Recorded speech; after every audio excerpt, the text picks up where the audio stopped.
This is Let's Get Hot. I'm the big guy, Scott Ferrara, and let's get right into the topic today, which is money in rugby. I recently saw a clip of a gentleman being interviewed by a BBC reporter. Believe he was at a club rugby match in the UK, and they asked him if he was going to go to Twickenham for any of the Six Nations matches, to which he replied, I can't afford it. 4 tickets is going to be about £600 for me, for my family of 4. Just can't afford it. Plus, drinks and food for the kids and this and that. And, the seats are not going to be bad, but it's just something that's out of my price range, and this is my fear of what could happen in the United States, because what we know is that the RFU has these large salaries and the Premiership has these large salaries for like administrators, right? And don't get me wrong, the players are being compensated more than, they're working digging ditches and things like that. But you're seeing a lot of these players starting to move over to France to make more money as a professional in rugby. And we've seen the Premiership shrink team wise, and I know they're getting some teams back and this, that, and the other thing. They've stepped down or whatever, but I seem to feel like they don't have a handle on their cash situation and how they need to grow this game, which is not growing. As a matter of fact, it's declining in the UK, specifically on the men's side. And what worries me is, even though MLR is in its toddler era, let's say, I don't want us to get to that point, right? And what I mean is, salary caps are good.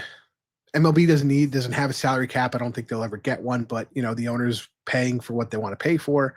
You're talking about 108 games in a season, so half of those, 54 games, you're playing at your home stadium most likely, plus playoffs. So, you have a lot of revenue you can generate from that, right? But a 16 match MLR season, you're talking about 8 home games, and then if you're lucky, you can get 2 playoff games, bring you up to 10. The revenue stream isn't as big as it is in baseball, right? So you're looking at more of the NFL model, which the salary cap does give parity. Don't get me wrong, teams that don't do well, usually it's a drafting issue.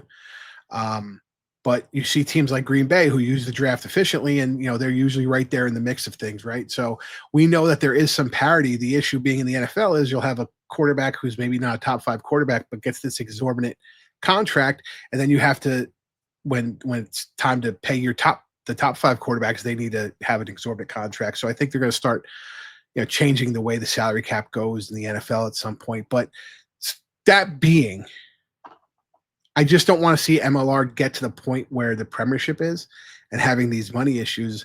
And, we saw the Saracens get busted, quote unquote, for compensating their players what they thought the players should be making. I'm all for that. And while I understand, again, in this infancy, in this toddler age of the MLR, that's not possible with the revenues they're drawing. But I just want to make sure that they have a plan going forward, so that way they don't stagnate. And that, because I truly feel if you're going to be paying £600 and 57% of that money is going to the player, I think you're a little bit more likely to pay for that ticket. I'm the big guy, Scott Ferrara. That's Let's Get Hot. We'll see you at the next episode.